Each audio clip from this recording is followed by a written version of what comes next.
வணக்கம். ஸோ இந்த வாரம் அளவியல் 3D பார்ட் நம்ம பார்த்துட்டு இருக்கோம். ஸோ அளவியல் 3D பார்ட்டில் 2 வீடியோ இது வரைக்கும் கொடுத்துருக்கு. மொதல் வீடியோ பார்த்தீங்கன்னா அளவியல் 3D பார்ட்டில் என்னென்ன ஷேப் இருக்குது, என்னென்ன ஃபார்முலாஸ்லாம் இருக்குது அப்படிங்கிறத பார்த்துருந்தோம்.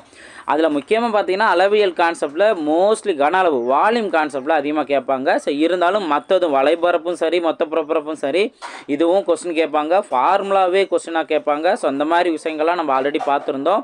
அந்த ஒரு வீடியோ பாருங்கள். நீங்கள் அளவியல் கான்செப்ட் பொறுத்த வரைக்கும் ஃபார்முலா கிளியராக தெரிஞ்சிருச்சு அப்படின்னாவே உங்களுக்கு அது ரொம்பவே ஈஸி தான். ஓகேங்களா? ரைட். நெக்ஸ்ட்டு கனசதுரம் சம்மந்தமாக நம்ம பார்த்துருந்தோம். கியூபுக்குரிய கொஸ்டின்ஸ் என்னென்னலாம் கேட்பாங்க அப்படிங்கிற பார்த்துருந்தோம். அதே சிமிலர் தான். கன செவ்வகத்துக்கும் அந்த எண்ணிக்கை கான்செப்ட் ரேஷியோ வச்சு கொஸ்டின் கேட்பாங்க. அதே போல் வலைபரப்பு, மொத்த புறப்பரப்பு, கன அளவு, மூளை விட்டம், இந்த மாதிரி கான்செப்ட்லாம் கொஸ்டின் கேட்பாங்க. அடுத்து போக போக இன்ட்ரெஸ்டிங்கான கொஸ்டின்ஸ்லாம் இருக்கும். ஒன் பை ஒன்னாக பார்க்கலாம். வீடியோ கடைசி வரைக்கும் பாருங்கள். நான் கேட்குற நல்லா எக்ஸ்பிளைன் பண்ணிவிட்டு எல்லா மெத்தடுமே எக்ஸ்பிளைன் பண்ணிவிட்டு நான் ஒரு ப்ராப்ளம் உங்களுக்கு ஒர்க் அவுட் ப்ராப்ளம் கொடுப்பேன். ஸோ அதே என்ன ஆன்சர் வரும் அப்படிங்கிறத கீழே கமெண்ட் பண்ணுங்கள். ஓகேவா? இப்போ கனசெவ்வகத்துக்குரிய ப்ராப்ளம் பார்க்குறதுக்கு முன்னாடி இங்கே என்னென்ன ஃபார்முலா வரும் அப்படிங்கிறத ஒன்ஸ் ரிவைஸ் பண்ணிக்கலாம். ஃபஸ்ட்டு இந்த கனசெவ்வகத்தோட வால்யூம்னு எடுத்துட்டோம்னா, கன அளவுன்னு எடுத்துட்டோம்னா L/B/H இதுதான் இந்த வால்யூம்க்கான ஃபார்முலா. அடுத்தது இதோட வலைபரப்பு அப்படின்னு எடுத்துட்டோம்னா, கனசெவ்வகத்தோட வலைபரப்புன்னு எடுத்துட்டோம்னா ரொம்ப ஈஸியானதான். நீங்கள் 2D கான்செப்டை வச்சு இங்கே அப்படியே கம்பேர் பண்ணலாம். இப்போ நீங்கள் கவனிங்களே, செவ்வகத்தோட பரப்பளவு L/B-யோட ஹைட்டுங்கிறத மல்டிபிள் பண்ணியிருப்போம். அதே போல் இதோட வலைபரப்பு அப்படின்னு கேட்டாங்கன்னா, அதாவது curved surface area or lateral surface area அப்படிங்கிற மாதிரி சொல்லுவாங்க. இந்த வேல்யூ கண்டுபிடிக்கணும் அப்படின்னா செவ்வகத்தோட சுற்றளவு என்ன பண்ணுவோம்? 2 × L + B அப்படிங்கிற பண்ணுவோமா? அதோட அகைன் நம்ம ஹைட்டை மல்டிபிள் பண்ணால் இதுக்கான ஃபார்முலா. புரியுதா? கன்ஃபியூஸ் தேவையே இல்லை. நம்ம 2D கான்செப்டில் என்ன ஷேப் பார்த்தோமோ, என்ன ஃபார்முலா பார்த்தோமோ, அதோட ஹைட்டுங்கிறது இன்வால்வ் ஆகும். 3D பொறுத்த வரைக்கும் ஹைட் இங்கே இன்வால்வ் ஆகும். இதை நீங்கள் புரிஞ்சுக்கணும். நெக்ஸ்ட்டு இப்போ மொத்த புறப்பரப்பு, டோட்டல் சர்ஃபேஸ் ஏரியா அப்படின்னு நம்ம சொல்லுவோமா? மொத்த புறப்பரப்பு இந்த வேல்யூ தான் 2 times of L/B + B/H + H/L R L/H. இந்த மாதிரி நம்ம நோட் பண்ணலாம். ஓகேவா? அதுக்கு அடுத்தது மூளை விட்டம். மூளை விட்டத்துக்கு நம்ம டயகோனல் பார்த்தோம்னா நம்ம செவ்வகத்துக்கு √L² + B² இது நம்ம பார்த்துருப்போம். இப்போ அடிஷ்னலாக இங்கே என்ன வருது? ஹைட் இன்வால்வ் ஆகுதா? அப்போ கனசெவ்வகத்துக்கு ஹைட் இன்வால்வ் ஆகுதா +H². அவ்வளோதான். இதுதான் நீங்கள் கவனமாக மைண்டில் வச்சுக்க வேண்டியது. ஓகேவா? இந்த 4 ஃபார்முலா நீங்கள் 2D பார்ட் மைண்டில் வச்சிட்டிங்கன்னா அதுலேருந்து எப்படி இங்கே சின்ன சின்ன சேஞ்சஸ் வருது அப்படிங்கிறத புரிஞ்சுட்டிங்கன்னா போதும். ஹைட் இங்கே இன்வால்வ் ஆகுது அப்படிங்கிறத தெரிஞ்சால் போதும். ஓகேவா? ரைட். ஸோ இந்த ஃபார்முலாவும் தெரிஞ்சு இது ரிலேட்டடாக எப்படிலாம் கொஸ்டின்ஸ் இருக்குது அப்படிங்கிறத நம்ம ஒன் பை ஒன்றா பார்க்கலாம். ரொம்ப சிமிலராக தான் இருக்கும். கனசதுரம் பார்த்த மாதிரியே தான் இருக்கும். ஃபர்ஸ்ட் கொஸ்டின் பாருங்கள். 11 மீட்டர், 10 மீட்டர், 7 மீட்டர் அளவுள்ள கனசெவ்வகத்தின் கன அளவை காண்க அப்படின்னு கொஸ்டின் கேட்டிருக்காங்க. ஓகேவா? அப்போ கனசெவ்வகம் என்ன ஷேப்புங்கிற நம்ம தெரிஞ்சுக்கணும். அடுத்து என்ன கொஸ்டின் கேட்டிருக்காங்க? கன அளவு. அப்போ இதற்கான ஃபார்முலா என்ன? L/B/H. அப்போ இந்த வேல்யூவில் L தேவை, B தேவை, H தேவை. இங்கே என்ன அப்படின்னா இவங்க கொடுத்துருக்க அந்த 3 வேல்யூமே அடுத்து ஆர்டராகவே நோட் பண்ணிடலாம். 11 × 10 × 7. இப்போ இதில் நீங்கள் ஒரு விஷயம் கவனிக்கணும். அவங்க கொடுத்துருக்க அளவில் எல்லாமே ஒரே அளவாக இருக்கா? அதாவது மீட்டர் அப்படின்னா எல்லாமே மீட்டர்னு இருக்கா? ஆர் சென்டிமீட்டர்னா எல்லாமே சென்டிமீட்டர் இருக்கா? இதெல்லாம் கவனிக்கணும். இன்கேஸ் இல்லை அப்படின்னா மோஸ்ட்லி எல்லாத்தையும் சென்டிமீட்டராவோ ஆர் மீட்டராவோ நம்ம மாற்றணும். அது தேவைக்கேற்ற நம்ம மாற்றிக்கலாம். ஓகேவா? ரைட். இங்கே எல்லாமே மீட்டராக இருக்குது. ஸோ டைரெக்டாக நம்ம மல்டிபிள் பண்ணிடலாம். சாரி. ஸோ இப்போ இங்கே இதை டேரெக்டாக மல்டிபிள் பண்ண அப்படின்னா 11 × 7 77, 77 × 10 770. ஓகேங்களா? ஸோ அப்போ 770 மீட்டர் கியூப் அப்படிங்கிறதான் இதற்கான சரியான ஆன்சர். ஆப்ஷன் பி தான் இதற்கான சரியான ஆன்சர். நெக்ஸ்ட் கொஸ்டின் பார்க்கலாம். 37வது கொஸ்டின் கவனிங்க. 3 மீட்டர் × 2 மீட்டர் × 1 மீட்டர் அளவுகள் கொண்ட கனசெவ்வக நீர் தொட்டியின் கன அளவு லிட்டரில் காண்க அப்படின்னு கொஸ்டின் கேட்டிருக்காங்க. இதில் ஒரே ஒரு பாயிண்ட் மைண்டில் வச்சுருக்கணும். ஏற்கனவே நம்ம கனசதுரம் சம்மந்தமாக பார்த்துருந்தோம். 1 மீட்டர் கியூப்ங்கிறது 1000 லிட்டர். ஓகே? ஸோ இதை வச்சு தான் நம்ம இங்கேயும் வந்துட்டு அதே இங்கே கனசெவ்வகங்கிற ஷேப்பு அதோட கன அளவு. ஓகே? அப்போ என்ன வரும்? L/B/H. இதில் வேல்யூ சப்ஸ்டியூட் பண்ணுங்கள். ஏன்னா எல்லாமே மீட்டர் தானே இருக்குது. ஸோ அப்போ ஒன்றும் ப்ராப்ளம் இல்லை. டேரெக்டாக நம்ம சப்ஸ்டியூட் பண்ணிடலாம். 6. அப்போ 6 மீட்டர் கியூப்ங்கிறது இருக்குது. ஒரு மீட்டர் கியூபோட வேல்யூ 1000 லிட்டர் அப்படின்னா 6 மீட்டர் கியூபு 6000 லிட்டர். ஓகேங்களா? ஸோ அப்போது 6000 லிட்டருங்கிறது தான் இதற்கான சரியான ஆன்சர். ஆப்ஷன் சி தான் அதற்கான சரியான ஆன்சர். புரியுதுங்களா? டைரெக்டாகவே நீங்கள் சப்ஸ்டியூட் பண்ணிடலாம். அதே இது சென்டிமீட்டர் மீட்டர் மாற்றி கொடுத்துருந்தா தான் நீங்கள் அதை கன்வெர்ட் பண்ணிவிட்டு அதுக்கப்புறம் செக் பண்ணணும்.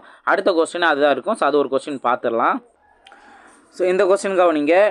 எல்லாமே பாயிண்டில் வந்திருக்கு. இதை எப்படி நம்ம சால்வ் பண்ணுறது அப்படின்னு கவனிச்சுக்கலாம். ரொம்ப சிம்பிளாக தான். டைரெக்டாக மல்டிபிள் பண்ணணும் தான். 3 அளவு கொடுத்துட்டாங்க. ஸோ ஒன்று எல்லுன்னு எடுத்துக்கலாம், இன்னொன்று பின்னு எடுத்துக்கலாம், இன்னொன்று ஹச்சுன்னு எடுத்துக்கலாம். ஓகே, அதனால் கொண்ட தொட்டியானது எத்தனை லிட்டர் தண்ணீர் கொள்ளும் அப்படின்னு சொல்லியிருக்காங்களா?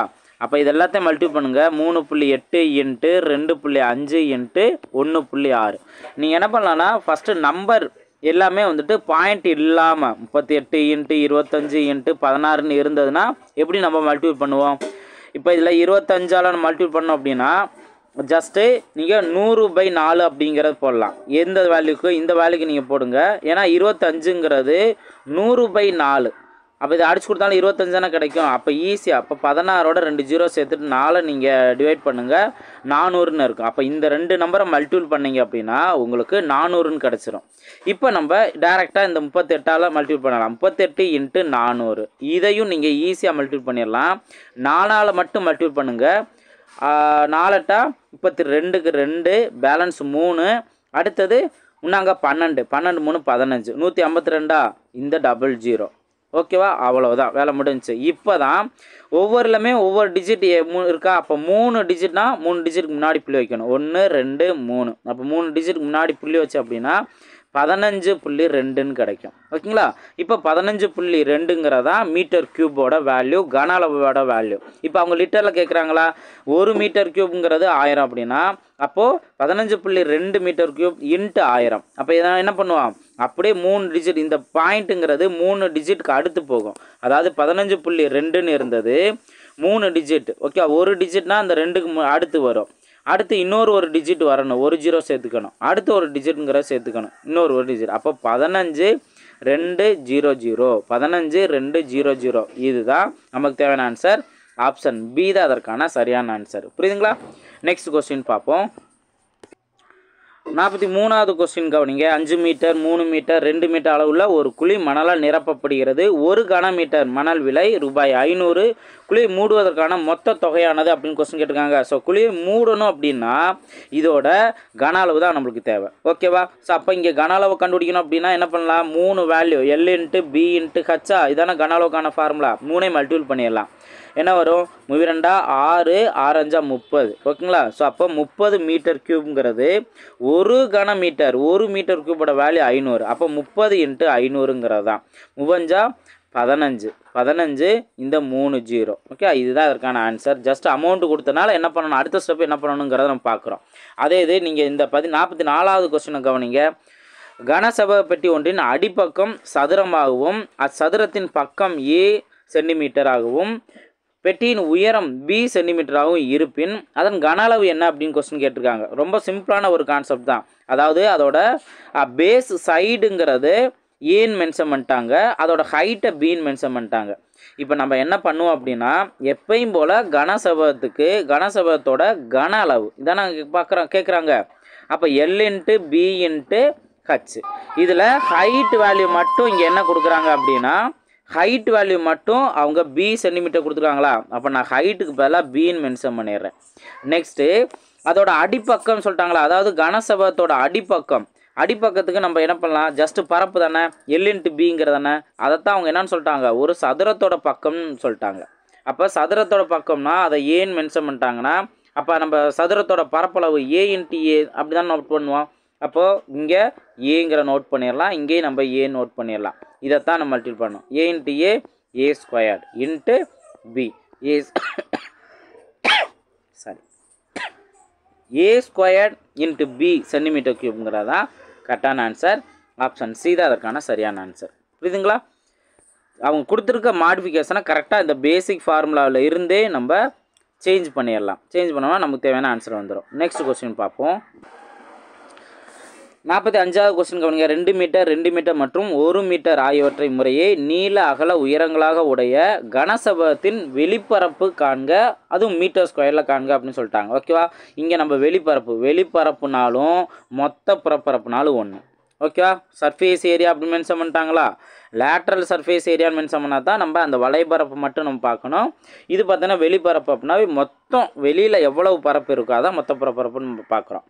இப்போ இதற்கான ஃபார்முலா என்ன? கனசபகத்தோட வெளிப்பரப்புக்கான ஃபார்முலா மொத்த புறப்பரப்பு தானே 2 times of LB plus BH plus L into H. ஓகேவா? ஸோ இதை சப்ஸ்டியூட் பண்ணுங்கள். 2 இன்ட்டு எல்லோட வேல்யூ 2 மீட்டர் தான், பியோட வேல்யூ 2 மீட்டர் தான். அப்போ 2 இன்ட்டு 2 4. அப்போ 2 டைம்ஸ் ஆஃப் 4 ப்ளஸ் பியோட வேல்யூ 2, ஹைட்டோட வேல்யூ 1. அப்போ 2 இன்ட்டு 1 2 ப்ளஸ் அடுத்து L value 1, L value 2, height value 1. Okay, அப்போ 2 இன்ட்டு 2 இங்கேயும் வந்து 2 இன்ட்டு 1 2 தான் வரும். உள்ளே எவ்வளோ வரும்? 2 இன்ட்டு 4 ப்ளஸ் இதுவும் வந்து 4 தான். அப்போ 8ன்னு வரும். 2 இன்ட்டு 8 16. அப்போ 16ங்கிறது தான் இதற்கான ஆன்சர். ஆப்ஷன் சி தான். ஓகேங்களா? நெக்ஸ்ட் கொஸ்டின் பார்ப்போம். 52வது கொஸ்டின் கவனிங்க. ஸோ இந்த கொஸ்டின் கொஞ்சம் யோசிக்கிற அளவுக்கு இருக்கும், கவனமாக யோசிக்கணும். இந்த கொஸ்டினுமே ஒரு ஸ்டூடெண்ட் டவுட் கேட்டாங்க. ஸோ அது கண்டிப்பாக இது அவங்க பார்த்தாங்கன்னா டவுட் கிளியர் ஆயிருன்னு நினைக்கிறேன். ஒருவர் நீளம் அகலம் மற்றும் உயரம் முறையே 25 சென்டிமீட்டர் 40 சென்டிமீட்டர் மற்றும் 45 சென்டிமீட்டர் அளவுடைய ஒரு சீப்புவிற்கு உரை தைக்க விரும்புகிறார். உரையின் விலை 1 சதுர மீட்டருக்கு ரூபாய் 40 எனில் அவருக்கு எவ்வளவு செலவாகும் அப்படின்னு கொஸ்டின் கேட்டிருக்காங்க. ஓகேவா?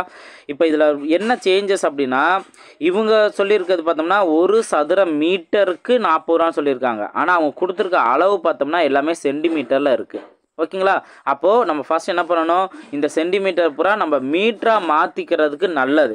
ஓகே, நீங்கள் வந்துட்டு சென்டிமீட்டராக ஃபுல்லாக அளவு பார்த்துட்டு அதுக்கப்புறம் சதுர மீட்டருக்கு மாற்றிக்கலாம் அப்படின்னா கன்ஃபியூஸ் ஆகும். அப்போ ஃபஸ்ட்டு ஸ்டார்டிங்கில் இந்த சென்டிமீட்டர் வேல்யூலாம் மீட்டராக மாற்றிக்கிறது நல்லது. வேறு ஒன்றுமே கிடையாது. 1 மீட்டருங்கிறது 100 சென்டிமீட்டர். ஓகேவா? அப்போ இங்கே 100 இந்த சென்டிமீட்டர் கான்செப்ட் வர்றது எல்லாமே 2 டிஜிட்டுக்கு முன்னாடி கொண்டு வரணும். ஓகே, அப்போ 1 சென்டிமீட்டர் கான்செப்ட்டுங்கிறது நம்ம 1/100 அப்படிங்கிற கான்செப்ட் நம்ம வரலாம். வேறு ஒன்றுமே இல்லை. 25ன்னு இருக்கா, 2 டிஜிட் முன்னாடி புள்ளி வச்சோம் அப்படின்னா 0.25 மீட்டர். ஓகேவா? அதே போல் 40 சென்டிமீட்டர் இருக்கா, அப்போது 0.40 மீட்டர். அடுத்தது 45ன்னு இருக்குது, 0. ஏன்னா ரெண்டுமே 2 டிஜிட் முன்னாடி வருமா, 0.45. இதுதான். இப்போ நம்ம என்ன பண்ணணும் அப்படின்னா 3 வேல்யூ நம்ம மீட்டராக மாற்றிட்டோம். இது ஃபஸ்ட்டு ஒர்க்கு. இப்போ ரெண்டாவது தான் நம்ம கவனிக்க வேண்டிய முக்கியமான ஒரு பாயிண்ட் இருக்குது. என்ன பாயிண்ட் அப்படின்னு கவனிச்சிங்கன்னா, உரை தைக்க, அதோட சிபியூருக்கு உரை தைக்க விரும்புகிறார் அப்படின்னா இங்கே நீங்கள் கவனிக்க வேண்டியது ஒரு சிபியூ இருக்குது, அதோட மேல் பகுதி நம்ம இதுதான் நம்ம வந்துட்டு உரை தைப்போம். ஓகே, அதாவது சைடில் இருக்க எல்லாமே நம்ம தைச்சிருவோம், அதுக்கப்புறம் மேல் பகுதி. இதுதான் அந்த 2 கான்செப்ட். நம்ம சைடில் இருக்கிறத மட்டும் உரை தைக்கணும் அப்படின்னா அதோட வலைபரப்பு தானே, மொத்த புறப்பரப்பு மொத்தமாக கிடையாது, சுத்திக்க வந்துட்டு நம்ம உரை தைச்சிட்டு அதுக்கப்புறம் மேல் பகுதி. ஓகேவா? இது 2 தான் வரும். அப்போ வலைபரப்புக்கான ஃபார்முலா என்ன? 2 times of L plus B into H. அடுத்து அதோட மேல் பக்கம் அப்படின்னா, மேல் பக்கங்கிறது ஜஸ்ட்டு அது ஒரு செவ்வகங்கிறது தானே. அப்போ செவ்வகம் அப்படின்னா அதோட பரப்பு எல் இன்ட்டு பி. இதுதான் முக்கியமாக நீங்கள் அந்த சிபியூக்கு உரை தைக்கணும்னா இந்த 2 பார்ட்டு தான் இன்வால்வ் ஆகும் அப்படிங்கிறத தெரிஞ்சுக்கலாம். இப்போ நம்ம கன்வெர்ட் பண்ணதெல்லாம் அப்படியே நோட் பண்ணிடலாமா? ஜஸ்ட்டு 2 டிஜிட் முன்னாடி புள்ளி வரும் தானே மீட்டருக்கு மாற்றினது. அப்போ என்ன வரும்? 2 times of L value 0.25 plus B value என்ன? B value 0.40 into height value 0.45 plus அடுத்தது L value 0.25 into B value 0.40. ஓகேவா? இப்போயும் நான் இந்த பாயிண்டில் இருந்துச்சு அப்படின்னா நீங்கள் அந்த வேல்யூவை பாயிண்ட் இல்லாமல் மல்டிபிள் பண்ணுங்கள் அப்படின்னு நான் சொல்லியிருக்கேன். ஓகே, இப்போ ஃபஸ்ட்டு இங்கே 0.25ம் 0.40ம் 0.65 வரும் இன்ட்டு 0.45 ப்ளஸ் இந்த வேல்யூ 0.25ஓட 0.4 மல்டிபிள் பண்ணால் வேறு ஒன்றும் இல்லை, 25ஓட 4 மல்டிபிள் பண்ணி நம்மளுக்கு 100ன்னு கிடைக்கும். இங்கே எத்தனை டிஜிட்டு? 4 டிஜிட்டு. ஆக்சுவலாக வந்துட்டு இங்கே 0.40 போல் 0.4ன்னு எடுத்துக்கலாம். அப்போ 3 டிஜிட்டா, அப்போ நம்மளுக்கு 0.1 அப்படிங்கிற மட்டும் கிடைக்கும். ஓகேவா? இதை நம்ம சேர்க்காமட்டோம் அப்படின்னா நம்மளுக்கு ஜஸ்ட்டு 3 டிஜிட் மட்டும். இங்கே பாயிண்ட்டுக்கு அப்புறம் 2 டிஜிட் இருக்குது, இந்த பாயிண்ட்டுக்கு அப்புறம் 1. அப்போ 3 டிஜிட்னா 100ஓட 3 டிஜிட் முன்னாடி வந்துச்சுன்னா 0.1. அப்போ இந்த ஏரியாங்கிறது நம்ம கிளியர் ஆயிடுச்சு. இப்போ இதைத்தான் நம்ம மல்டிபிள் பண்ணணும். 65 × 45 மல்டிபிள் பண்ணுங்கள். 25க்கு 5 பேலன்ஸ். இதை இன்னும் சிம்பிளாக நீங்கள் முடிக்கலாம். என்ன அப்படின்னா 2 × 0.45 என்ன வரும்? 9 அப்படிங்கிற வருமா? ஜஸ்ட்டு 2ஆல் மல்டிபிள் பண்ணீங்க அப்படின்னா 0.9 அப்படிங்கிறதா வரும். ஓகேங்களா? இப்போ நீங்கள் 65ஓட 9 மல்டிபிள் பண்ணிவிட்டு 3 டிஜிட் முன்னாடி நீங்கள் புள்ளி வச்சுக்கலாம். ஓகேவா? என்ன வரும்? 95 45க்கு 5 பேலன்ஸ் 4 ஆரம்பது 54 ஆரம்பது 54 + 4 58. அப்போ 585. 3 டிஜிட்டா? இங்கே 2 டிஜிட் இருக்குது, இங்கே 1 டிஜிட் இருக்குது. அப்போது 0. இது எல்லாமே 3 டிஜிட் முன்னாடி வந்துச்சுன்னா 0.585 ப்ளஸ் இந்த வேல்யூ 0.1. அப்போ 0.585 ப்ளஸ் 0.1. இங்கே பாயிண்ட்டுக்கு அப்புறம் இந்த வேல்யூ, இந்த பாயிண்ட்டுக்கு அப்புறம் இந்த வேல்யூ ஆட் பண்ணால் வேலை முடிஞ்சிச்சு. அப்போ 0.6. 5 + 1 6 8 5. இதுதான் நம்ம மீட்டர் கியூப்புக்கு மாற்றின அளவு. ஓகேவா? இப்போ தான் நம்ம 1 சதுர மீட்டருக்கு மொத்தம் அங்கே இருக்கிறதே 0.685 சதுர மீட்டர் தான் இருக்குது. ஏன்னா CPU ஒன்றும் பெரிய மீட்டர் கணக்கெலாம் பெரிய அளவெலாம் இருக்காது, ரொம்ப கம்மியான வேல்யூ தான் இருக்கும். அப்போ 1 மீட்டர் ரேஞ்சே அந்த இடத்துல கம்மி தான், 0.685. அதோட 1 சதுர மீட்டருக்கு 40 ரூபானா 0.685க்கு எவ்வளவு ரூபாய் ஆகும் அப்படின்னு நோட் பண்ணுறோம். இப்போ நீங்கள் என்ன பண்ணலாம்? 685ஓட 40 நீங்கள் மல்டிபிள் பண்ணுங்கள். ஓகேவா? 40 மல்டிபிள் பண்ணிட்டு 3 டிஜிட் முன்னாடி நீங்கள் புள்ளி வச்சலாம். இப்போ 40ங்கிற போது நான் 0 தனியாக நோட் பண்ணிடுறேன். 4 20க்கு 0 பேலன்ஸ் 2 8 32 2 34 34க்கு 4 பேலன்ஸ் 3 6 24 24 + 3 27. இப்போ 3 டிஜிட்டா? ஏன்னா இங்கே ஒரு டிஜிட், இங்கே ஒரு டிஜிட், இங்கே. அப்போ 3 டிஜிட் முன்னாடி புள்ளி வச்சோம் அப்படின்னா 27.4. ஓகேங்களா? 27.4 ரூபா தான் ஆகும். ஆப்ஷன் ஏ தான் அதற்கான சரியான ஆன்சர். புரியுதுங்களா? இந்த ஒரு பாயிண்ட் கரெக்டாக அதோட சுற்றி இருக்க அந்த வலைபரப்பு ப்ளஸ் மேல் பகுதி, இது ரெண்டுக்கு தான் நம்ம கவர் போடணும். அப்போ எவ்வளோ அமௌண்ட் ஆகும் அப்படிங்கிறது இந்த ஃபார்முலாவில் வந்து நம்ம செக் பண்ணணும். ஓகேங்களா? ஸோ கொஞ்சம் இதை யோசிக்கிற அளவுக்கு தான் கொடுத்துருக்காங்க, கவனமாக நம்ம இதை ப்ராக்டிஸ் பண்ணணும். ஓகேங்களா? நெக்ஸ்ட் கொஸ்டின் பார்ப்போம். 57வது கொஸ்டின் கவனிங்க. ஒரு கன செவ்வகத்தின் அடிப்பரப்பு மற்றும் கன அளவுகள் முறையே 180 சென்டிமீட்டர் மற்றும் 900 கன சென்டிமீட்டர் எனில் அதன் உயரம் என்ன அப்படின்னு கொஸ்டின் கேட்டிருக்காங்க. ஓகேவா?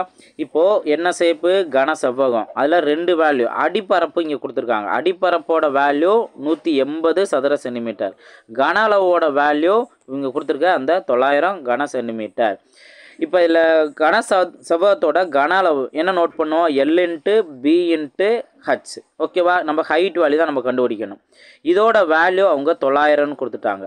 நெக்ஸ்ட்டு இதோட அடிப்பரப்பு. அடிப்பரப்புனா நம்ம என்ன ஃபார்முலா யூஸ் பண்ணுவோம்? L × B. ஜஸ்ட்டு பரப்பு தானே. L × Bயோட வேல்யூவே அவங்க 180 கொடுத்துட்டாங்க. அப்போ இந்த 2 வேல்யூ சேர்ந்தது அவங்க 180ன்னு கொடுத்துட்டாங்க. 180 × H = 900. இதில் வந்து ஹைட் வேல்யூ தான் அவங்க கேட்டிருக்காங்க. அப்போ ஜஸ்ட்டு இந்த 900ஓட 180 டிவைட் பண்ணாவே போதும். டிவைட் பண்ணால் என்ன ஆன்சர் வரும்? ஸோ இங்கே கேன்சல் பண்ணியாச்சு. அடுத்து இங்கே இப்போ 9ஆல் கேன்சல் பண்ணோம் அப்படின்னா 10 வரும். இங்கே 2 டைம்ஸ் வரும். அடுத்து 2ஆல் சிம்பிளை பண்ணோம்னா 5 வரும். அப்போ ஹைட்டோட வேல்யூ 5 சென்டிமீட்டர். ஓகேங்களா? ஸோ ஆப்ஷன் ஏ தான் அதற்கான சரியான ஆன்சர். இதே மாதிரி தான் உங்களுக்கு அடுத்தடுத்த கான்செப்ட்லேயும் ஹைட் வேல்யூலாம் இருக்கும், அது நீங்கள் ப்ராக்டிஸ் பண்ணுங்கள். வேறு கொஸ்டின் பார்ப்போம். இந்த கொஸ்டின் கவனிங்க. ஒரு அறையின் நீளம் 5 மீட்டர் அகலம் 3 மீட்டர், அவற்றின் நார் சுவர்களின் பரப்பளவு 88 மீட்டர் ஸ்கொயர் எனில் அவ்வறையின் உயரம் காண்க அப்படின்னு கொஸ்டின் கேட்டிருக்காங்க. ஓகேவா? இங்கே என்னென்ன டேட்டா கொடுத்துருக்காங்க? ஒரு அறையோட நீளம் கொடுத்துருக்காங்க, அகலம் கொடுத்துருக்காங்க, 4 சுவர்களோட பரப்பளவு. அப்போ 4 சுவர்களோட பரப்பளவு அப்படின்னா இதோட வலைபரப்பு அப்படிங்கிற கான்செப்ட் தான். ஓகே, அப்போ 88 தான். இப்போ 2 times of L + B × H, இதுதான் இதோட வலைபரப்பு, கனசெவ்வகத்தோட வலைபரப்பு. அதோட வேல்யூ தான் இங்கே 88ன்னு கொடுத்துட்டாங்க. அடுத்து நீள அகலம் கொடுத்துட்டாங்க. அப்போ 2 டைம்ஸ் ஆஃப் L வேல்யூ 5, அகல வேல்யூ 3 × H = 88. அப்போ என்ன வரும்? 2 × 8 × H = 88. சிம்பிளை பண்ணுங்கள். இங்கே 8 11 டைம் வரும். சிம்பிளை பண்ணியாச்சு. அடுத்து 2 டைம்ஸ் பார்த்தோம் அப்படின்னா 5.5. ஓகேங்களா? அப்போ ஹைட்டோட வேல்யூ என்ன? 5.5. ஆப்ஷன் சி தான் அதற்கான சரியான ஆன்சர். ஓகேங்களா? இதை நீங்கள் ப்ராக்டிஸ் பண்ணுங்கள். அடுத்து வரக்கூடிய அந்த ரேஷியோ கான்செப்ட்டு, அதுக்கடுத்து இன்னும் இன்ட்ரெஸ்டிங்கான கொஸ்டின்ஸ்லாம் இருக்கும். அதை நம்ம ஒன் பை ஒன்னாக நம்ம பார்க்கலாம். நீங்கள் எதற்கான ஆன்சர் நீங்கள் கண்டுபிடிச்சு சொல்கிறீங்க அப்படின்னா 60வது கொஸ்டின். இந்த 60வது கொஸ்டினுக்கான ஆன்சர் என்ன அப்படிங்கிறத கீழே கமெண்டில் சொல்லுங்கள். பார்ட் 2 நான் அதுக்கு அடுத்து உங்களுக்கு ஈவினிங் நான் பார்ட் 2 நான் கொடுக்குறேன். அடுத்தடுத்த வீடியோவில் மீட் பண்ணலாம். தேங்க்யூ.